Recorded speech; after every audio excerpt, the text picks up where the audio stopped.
Are you taking advantage of the NetSuite Landed Cost tools in your account? Calculating landed costs can be complicated, especially when you're trying to ensure no expenses fall through the cracks. But with NetSuite, you can easily track these expenses. Let's take a look. First, what is landed cost? Landed cost is the total cost of getting inventory or raw materials from your supplier to your warehouse or store. Wrapped up in landed cost are things like freight and shipping charges, import taxes, shipping insurance, etc. Knowing exactly what your landed costs are for each of your items gives you a clearer idea of how much you should be charging for those items to ensure you make a suitable profit. Let's take a look at setting up landed cost in NetSuite. First, enable the landed cost feature. You'll find it under the Items and Inventory tab in Enable Features. Then you'll need to create landed cost categories. These categories will appear as fields on item receipts where you can enter specific costs against each category for that transaction.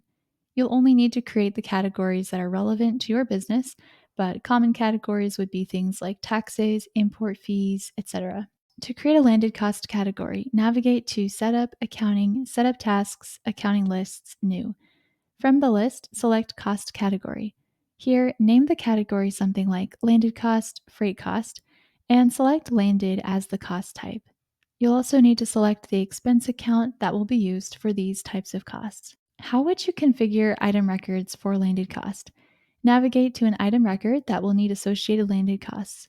Under the Purchasing/Inventory tab, select the Track Landed Cost checkbox. Now, the system knows to track landed costs whenever this item is purchased or received. Then, create landed cost item records. You may be thinking this is what we just talked about, but it's different. We just looked at how to configure your inventory item records to track landed cost. But you also need to have separate item records that represent those landed cost expenses, like a duty item or a shipping insurance item. That way, you can add those items to your bills. When you create a landed cost item, navigate to Lists, Accounting, Items, and create an Other Charge type of item. Be sure to give this item a recognizable name for easy selection on transactions. Now that you have landed cost item records, you can select them on vendor bills and associate them with the related item receipt records. Start by navigating to Transactions, Payables, Enter Bills. On the main line of the transaction, select the appropriate vendor and enter a reference number for this bill. You will use that reference number later on to associate the bill with the connected item receipt record. Then scroll down to the Expenses and Items tab, choose the Item subtab, and select the appropriate landed cost item you created. Adjust the rate and amount as needed and save the record. On an item receipt record, scroll down to the Landed Cost tab. Your landed cost categories will appear here. You can either manually enter the landed cost amounts for each category, duty, shipping, tax, etc., or you can switch the source to Other Transaction and select the reference number of the landed cost bill you just created.